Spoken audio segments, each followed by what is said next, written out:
Hi, this is Bruce Buffer, your voice of the Octagon, and you're listening to MMA Mental. We are now joined by Kim Couture. First of all, I want to say a big thank you for joining us today, Kim. You're welcome. Thanks for having me. No problem. Right, I know obviously you've fought amateur and pro. I just wanted to find out what made you want to get into mixed martial arts. What made you? I know you started training, but what made you make the transition from training to wanting to fight? Well, I think I got the desire. I went over with Randy to South Africa when he was shooting that movie, The Scorpion King. And while he was shooting 14 hours a day, I had nothing better to do than go and train. And I found a good Muay Thai gym out there and just trained Muay Thai all day and had one of the best coaches from South Africa working with me. And he's like, I really think you could do this. If you wanted to fight, you have what it takes. And then when I got back home at Extreme Couture, Gina Carano had come and joined the gym. And me and her became really close friends and started training together. And she was like, we just need more girls. We need more girls out there. We need to push this sport along. And I was the only female training partner she had at Extreme Couture. She was always the only girl in the pro practice with all the guys. So I was just another body for her to work with. She just inspired me and motivated me. And, once you get the bug in this sport, you can't help it. You talked there about Gina. I think it's fair to say Gina was one of the standouts and one of the first females to really, to start to take the sport forward. What was it like to work with Gina and watch her progression as she took women's MMA forward? Oh, she's just a great person. She's so much fun, and she's very naturally talented, and had a long history and background in Muay Thai, which happens to be my favorite as well. I still work with her original coach to this day, and it's just fun to be around her. She made it fun. So, luckily she's been able to, transfer into movies and parlay her career into bigger things and more money. And she's living in LA now and seems to be doing well. I haven't talked to her in a while. Also, I noticed that you fought amateur before you fought pro. How many amateur fights did you have? One. And what made you? I know you won that amateur fight. You beat Jessica Cruz. What made you want to go from amateur to professional? I just decided that it wasn't worth getting punched in the face for free. And with the last name, a lot of people were trying to make money off of it. And I figured if everybody else is going to make money off of it, I'd at least get paid for taking on any damage, physically. And I would have liked to go into an amateur fight without anybody knowing who I am. But because of who I was married to, there was no secrets. So I wasn't really getting, a fair shake at the amateur career. It was a lot of undesired attention, I guess you could say, and a lot of pressure going into just an amateur fight. So kind of just jumped in the deep end. Did you feel any added pressure when you went in the deep end with obviously your surname? Did people put more on you because of your surname? Yeah, of course. I mean, it didn't bother me, but it was definitely there. I mean, there was, television coverage from my first smoker fight. At the gym, I said, I just want to put headgear on and, get in there and really go at it, for 3 rounds and just see if I have what it takes. And it got put on national television. So, yeah, there's a little bit of pressure there. I never really got to come up quietly and learn as I grew like everybody else does. I would have much rather preferred that, and I didn't have a background in martial arts, so I was literally learning from scratch, and would have been nice to quietly learn like everybody else does. Do you think because of your name then you got rushed along into maybe bigger fights and bigger promotions a little bit too soon? Oh, yeah, of course, but I was okay with that. I'm a big girl. I was offered big fights and fights with girls that they might have been 0-0 in MMA, but they had a long career of world champions from boxing, Muay Thai, and grappling, and nobody else wanted to take those fights. So, I knew going into those fights that it was going to be tough, but I was going to walk away learning a lot. And that's the reason why I took them, and I'm glad I did. I wouldn't change a thing. I just want to reflect on some of the promotions that you worked with, because you did work with some really big promotions in North America. Obviously, your second pro fight was for Strikeforce. What was it like working with Strikeforce? Oh, they were great. They were great. And I fought in San Jose as 14,000 people, and what a rush, you know, and the promotion is great. They're very organized and treated everybody good. And, you know, that was one of my highlights, that I remember, is just walking out to that many people. It's such a rush. As well as Strikeforce, which were some of the other promotions that you fought for that stood out to you as being good promotions? I fought for, XFB in Tampa. I fought for, Ring of Combat in Atlantic City at the Taj Mahal. Trying to think. I fought in Calgary, and that was for, I can't remember what it was called. I can't remember any of this ones, actually. I fought in Mexico. I fought in Canada. I fought in Miami. Some of the promotions I can't remember the names of. I noticed as well, obviously, your last fight was a year ago. Have you finished fighting now? Are you concentrating on other things, or would you like to get in and do it again? No, I planned on fighting in October, and then doing jiu-jitsu back in August. I got hurt during training and tore everything in my left knee. And I mean everything, every ligament in there. And so, plus completely tore my ACL. So I went through ACL replacement, and I was out. I was bedridden for about 8 weeks. And then it's been a long road of rehabilitation, and I'm up and training again. And, you know, I probably won't jump right back into MMA because I need to take some ring rust off and really test this leg out, and trying to get rid of the atrophy that was in my quad, from laying around for so long. So I'll probably take a Muay Thai fight. I just got asked yesterday to fight in Thailand, and that's something that's been on my bucket list. It would be a dream come true. So I'm looking into that a little more specifically, and hoping to sign a 3-fight deal that won't affect anything in the U.S. If I decide to take an MMA fight. They have no problems as long as they're not, you know, within 30 days of each other. But I love Muay Thai. That's really my first passion, and you know, if this opportunity comes through, I'd be tickled to go to Thailand and train amongst the best. I'll go in early and get to train with some of the trainers over there, and do about 10 days of promotions, and then get to fight. Well, I'm glad to hear that you're healing up. Now, I know Patrick's eager to jump in. Are you good to go, Patrick? Yeah, I'm good to go, Ray. And Kim, thanks again for your time. We really appreciate you coming on with us today. Yeah, no problem. Thanks for having me. Absolutely. Now, you're quite a versatile woman. You're a leader in business, a pro mixed martial arts fighter, mom. Do you have a favorite role that you take on? You know, I just partnered right now with a guy that owns City Athletic Club here in Las Vegas. And for the last 3-4 years, I was trying to reopen my own gym. I wanted a little bit of everything. I wanted, you know, a huge gym with the sauna and the spa. You know, they could come and cut weight. You know, obviously the MMA component, and then a really high-end conditioning component to it. And I partnered with Jay Jung. He owns this gym, and it's very, very high-end. In fact, when I walked in there, he was interested in having me teach 1 class a week, and I had no idea what to expect. And I walked in there and just blew my mind. Like, I never want to leave this place.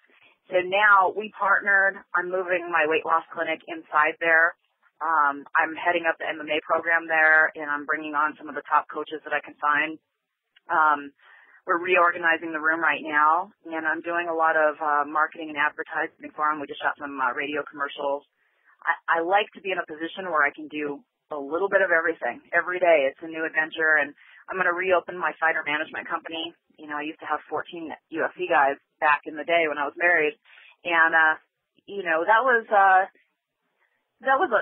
good highlight of the past 2. I had Gray Maynard and Tyson Griffin and a lot of those guys over there, and Gina, you know. So it was fun. I haven't done it since we got divorced, so I'm thinking about doing that again, especially now with Invicta.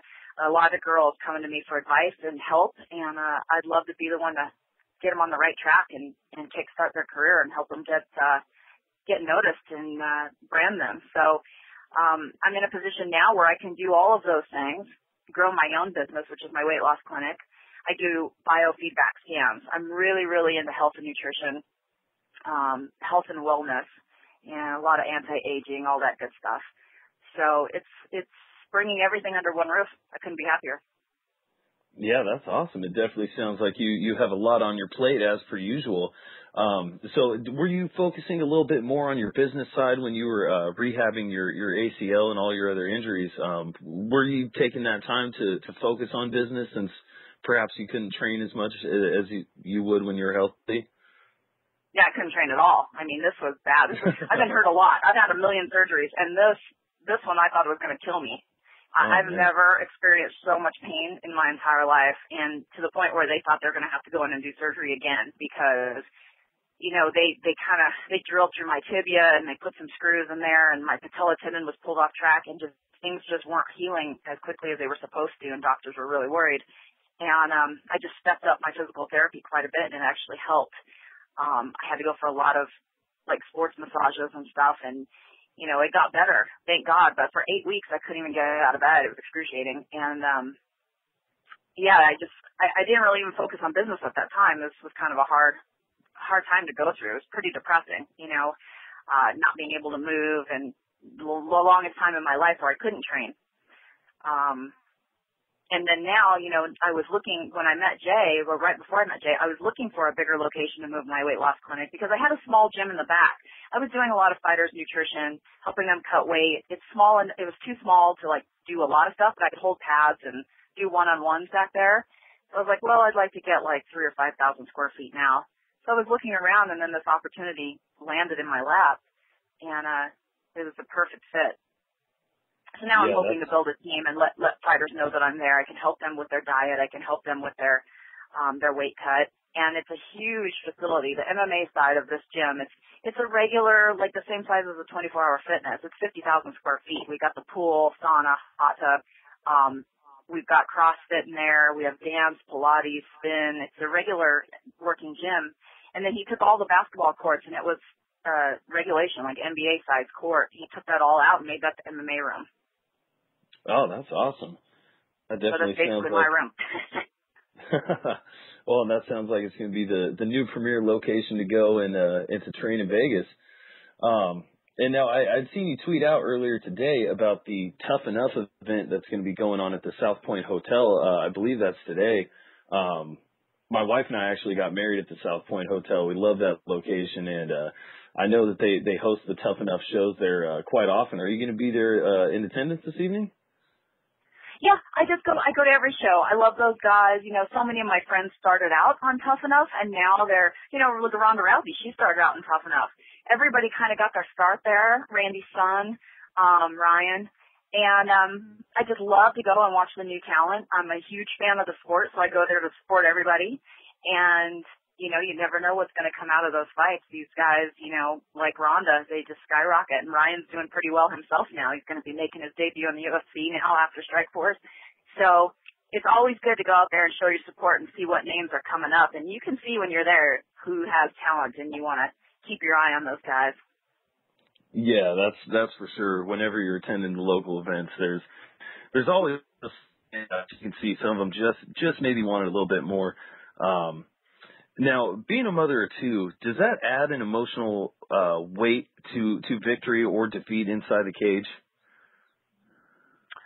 No, being a mother, no, not at all.